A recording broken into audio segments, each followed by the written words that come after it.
Good evening, I'm Jeff Koinange and welcome to Jeff Koinange Live at the poolside of the Intercontinental Hotel tonight. You know, if it's Wednesday, it's all about politics. But we're going to do it a little differently today because we've picked a guest who not only knows his business, but I tell you, he's going to keep us all in stitches, I promise you. Do not touch that dial. Because when Francis Atwoli shows up, say no more. His Twitter handle, @Francis Atwoli, that's a genuine Twitter handle. Mine is @Koinange Jeff, the hashtag is JKL. Those of you who don't know Francis Atwoli, he is the Secretary General of KOTU, the Workers' Union, and his membership, get this, 2 million. If he was to tell his people to sign one way or the other with a referendum, that's 2 million. That's a lot of votes. That's why he's been under siege of late. Labour Minister kicked him out of the board of the NSSF. The court reinstated him. He says he's clean. He says, dig for any dirt you want. You won't find a thing. 2 words, sit back. Francis Atwoli. Yes, Jeff. My brother. How are you? Good to see you. Me too. You're looking well. Fine. Why are you so much under siege? Why are people hating on you? I have never been under siege. Jeff, I'm a veteran labor leader of a very high repute. I represent workers on a democratically elected vote. So I'm in my right position simply because I was elected. And I've been around in labor movement for some times. So to put me under siege, and I come from an organization that is free and independent. It's not a Department of Employers organization or government's organization, but it's a social partner in industrial relations practice with the government and employers. Do you think you're a threat, though? Are you a threat?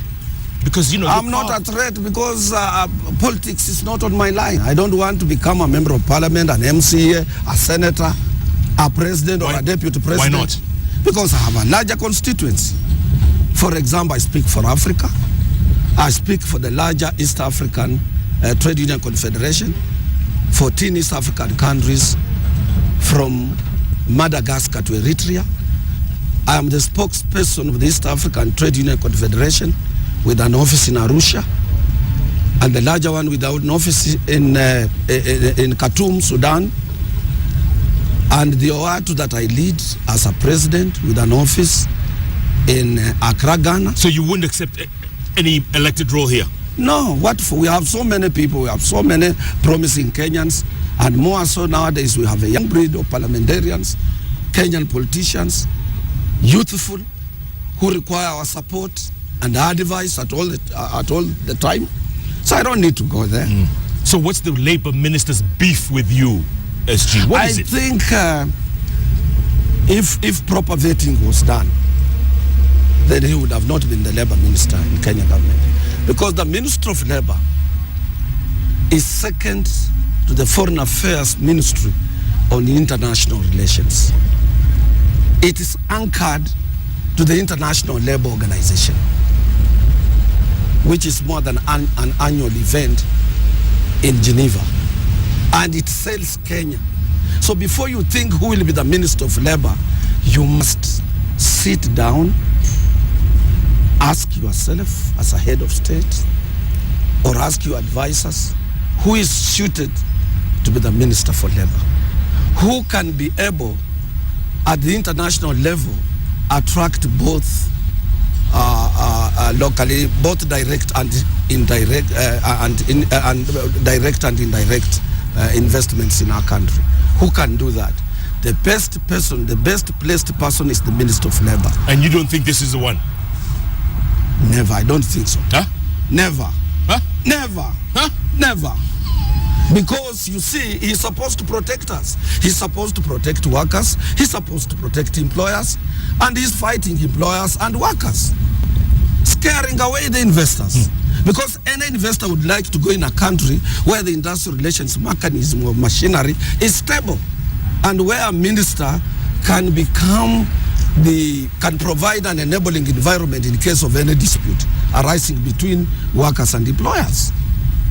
And a person who recommends respect of the two organizations, the Federation of Kenya Employers and the Central Organization of Trade Unions. But if you have somebody, since he was appointed, he has never convened a tripartite meeting, and that is his core business, then you don't have a minister. Bure. I don't want to say Bure because somebody is in that position and is supposed to be a honorable minister or a cabinet secretary. Tell us, Atwoli, tuambie tu. No, I've summed it up because even in our own small organizations that we lead, you can't just appoint somebody in a very sensitive place. Always you must have a right person in a right position. A wrong person cannot occupy a right position. Then there will be a total mess. And this is what we are experiencing. So you're back at NSSF, you're back on the board? Absolutely correct. Because of the courts? Sure. What happens next? They're still fighting you? No, you see, I don't mind them fighting me. I'm a vocal person. I'm an outspoken person on issues of truth. And I'm a just man of God because I represent the lowly placed Kenyans. People who cannot be able to defend themselves in whichever area they are. People who cannot be able to access their MCS, who cannot be able to access cabinet secretaries or principal secretaries or their own anybody. They know that I'm a member of a trade union. These are the people I speak for. And as I'm talking to you, one of them might have lost a finger in the industrial area, or is a security agent or a watchman. He has been killed by a thug. And these are the people who contribute to NSSF. And when you say they should not be represented by their spokesperson, Francis Atwoli, it is not me, it is him you are fighting. And when you are fighting him, you don't stand to win.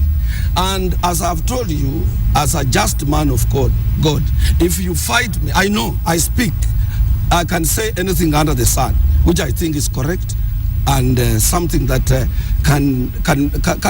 can become part of a role model for the youth of this country. I cannot be able to pinpoint a finger on anybody who has done a mistake and is in a position of influence if I don't live within the law. So I know I must live within the law. I must be open, sincere, specific on issues, and I must always know that I have to obey the law of the land. But you find my cabinet secretary, he writes the positive issues. That, oh, this man stole this and that, whoever goes there, oh, this man has done the very cheap, petty politics. To a person like me who has beat my name since 1969 when I was elected first as a branch secretary of a trade union. And after 3 months after my employment on 2nd of June in 1967, after 3 months, that is in September, I was elected a shop steward on the commercial street here in a large depot of the then East African Post and Telecommunication Administration. Can you call me a thief? In your own right thinking, can you call me a thief? I'm a person whom anybody worth, proper, articulate, straightforward leadership can invest in me. And I can tell you what, recently in March this year, I was elected the president of the Organization of African Trade Union Unit to speak for the entire Africa. And they call you a thief? Then you call me a thief? And the person whom I took over, he's now an advisor to the President Bashir. And most likely, he will become the president of Sudan. Somebody coming from the trade union movement advising a head of state is replaced by a Kenyan. Instead of Kenyan celebrating, you call him a thief. It is you who is a thief. Shame, son. I was waiting how long it was going to take. It took 10 minutes when you I have fought for this country. Yes. To create an international image. I am a member of the International Labour Organization governing body. Wow. That is the body that runs the global industrial relations practice in the world. And they call you a thief. And I'm elected by 5,000 people throughout the world. Who called you a thief? And then somebody says, oh, tomorrow we'll arrest Atwoli. Come even now. You're at the bench? Yeah. And I can tell you what, if I live here, I go in any country, in Africa and outside Africa, I am given VIP treatment. Because I speak for workers, for this continent. Back at home, somebody says, let us narrow down on this. Simply because of narrow thinking. Our leadership, must change from this, move out of this. NSSF is a small place. When you want to, you narrow your thinking instead of thinking big. We have a lot of problems in this country. We need to put some mechanism in place to spur economic growth. In January this year, I went public after our economic and research department told us that the levels of government, the levels of governance in this country, and a lot of problems this country is going to have, is one, the Kenya government will not be able to pay wages for its public servants or civil servants, for members of parliament, for senators, and so on. What do you mean? Unless we grow our economy. Okay. Unless we put some mechanism in place to spur economic growth. And this requires everybody. It requires trade unions, employers, to impress upon everybody so that we can be able to bake a bigger cake that will be able to carry the levels of governance we have, from MCAs to parliamentarians, women reps, senators, and so on. But if you fight those people who are involved in production, and these are workers, you fight employers who are investors, some moving to Uganda because they are not sure of the protection from the Minister of Labor, and simply because somebody, why I'm being fought. And if you can remember, I was on this bench. I told you 5.053 billion. It's not 5 shillings, 0.053 cents on Tasia project. That's right. And then somebody who had calculated, sat down, he said, what Atwoli is saying is this, because of this one here, we must narrow down now on him. This guy is a thief, this guy did. Somebody who is not supposed to report me to the police. My executive board has not complained. My fellow officials have never complained about me. I wanted to retire 2006. They said, no, Francis, you are not leaving us. You must make us see a new constitution. You must put us through for another 5 years, and then you leave. I have earned respect globally from working men and women across the world. If you ask me, it's barbaric. Very barbaric. Very barbaric. Let's switch gears. The topic of the conversation, referendum. SG. Referendum, I don't know whether they have listened to me. Right away, when Raila Odinga said he wanted, when he came back from the United States of America, and then he said, I want dialogue with the government. If it was me, if I was the president of the Republic of Kenya, and I respect him, he's a sober man, he means well for this country, our president, he was democratically elected, he has support of parliament, he has support of senator, he has support of Kenyans, our president, he has support of the youthful Kenyans, he has support of his friends. But he must be himself. That is the bottom line. Because if he would have invited Raila, and he tells Raila, you are my boss. Raila, you are the prime minister, I was the deputy. I was the deputy prime minister. You want dialogue? Yes.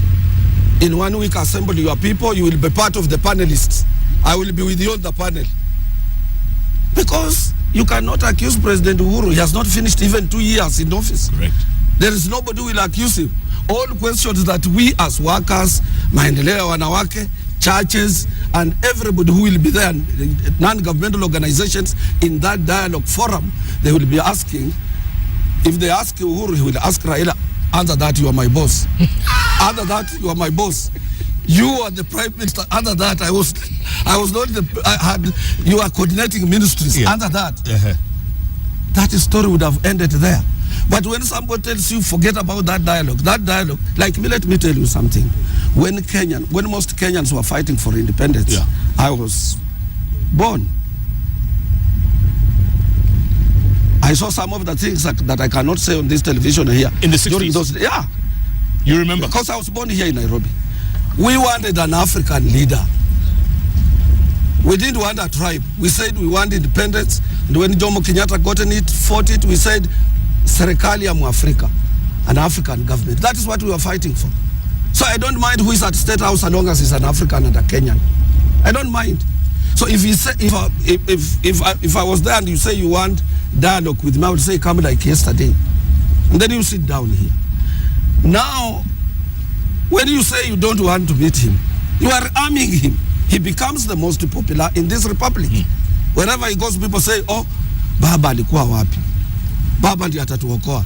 But if you would have said now, come up with your agenda, this is my agenda. Let's come to referendum now. I've just a few minutes said that the levels of governance in this country and the rate of our economic performance, it will not match. And what are the end results? We might not be able, and even right now, governors are saying they have not paid their members of staff. Nurses, doctors have not been paid. But we gave it 3 years. These levels of government are indicators to us that we must bake a bigger cake. We must double our economic performance. We must have an economic blueprint strategic paper, which, like the this one, which says in 100 years, 20 years, where do we want to take Kenya? And it is known to everybody. Part of our mission and vision. And you remember one day I was on this bench telling you what happens in places like Singapore and so on. Yeah. You ask anybody on the street who will be able to tell you the strategic economic plan of that particular country. So in the absence of that, how are we going to pay salaries to our parliamentarians, our MCAs, who now want to have bodyguards, who now want to have officers, who want to have car loans, big cars, and what have you, and the cake is small. And then when governors say they want 45% from our total, national cake. National cake. Yes. 55 will not be able to service the external debt. 55 will not be able to make us have more reserves of US dollars in order to import ARVs for our HIV and AIDS patients. 55 that is remaining will not be able to service education, armed forces, security, and even to pay cabinet secretaries. It will not. So we need to think. If I was the president today and Raila says he wants a referendum, say, okay, court and Jubilee, let us meet and see the area where we can converge. What are your demands on referendum? A, B, C, D. Okay, ours are, we want to look on the levels of governance. Do we need governors and county commissioners doing a parallel job? We will ask such like questions to take on referendum. Do we need parliament and senate when they are doing the same job? Do we need MCS or how do we go about this governance? How do we reduce the national expenditure and lower our national budget?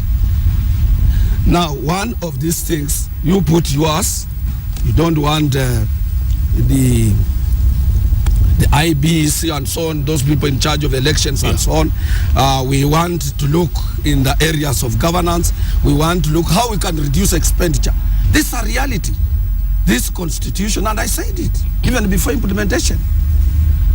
Maybe we need more of the old provincial commissioners, provincial administration, more than governors. Governors are politically elected. Most of the insecurity Kenyans are witnessing is because there is no independent person with powers like the former PCs who can go to Mandera and say this is the position of the government. Who can go to Peketone and say this is the position of the government. If a governor stands up, he says, no, this is a court governor. This is a Jubilee governor. Nobody takes them serious.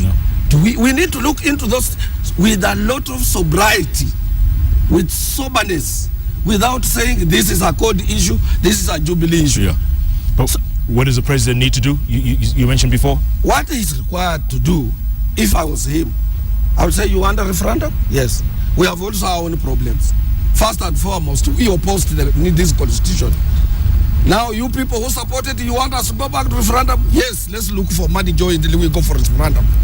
But he needs to be what? His own man? Himself. Say that again. I have said our head of state is a sober guy. He's sincere. He's honest. He's specific. He enjoys the support of Kenyans, both young and old. And he was democratically elected. He enjoys the support of parliament. He has majority in the Senate, which means he was democratically elected. But he must be himself. That's what I said. He must know he's now in the steering.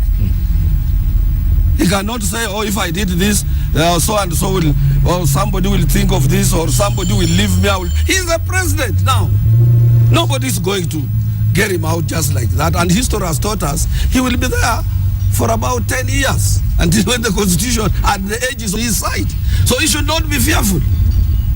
Oh, I will not support you because you are going this. No, tell him I'm the president, I'm the steering, and this is what I think is good. Like yesterday, when he said, my brother Raila, let us work together. At the funeral? At the funeral. Of Dr. Mungai. That should be the thinking, not just thumping. When you are democratically elected, you are responsive to those people who elected you. It is not you. Don't think, let not leadership go into your head and think that you are now everything, whatever you want to do, everybody must listen to you. You must be humble. You must humble yourself the way President... I remember very well, this was after 1992 elections, when our shilling depreciated badly, and President Moi humbled to Kenyans, going around the country telling Kenyans, we are now in a problem. Our shilling to a dollar has depreciated. But I know in 2 or 3 years, it will have to appreciate, and the prices on essential commodities will go down.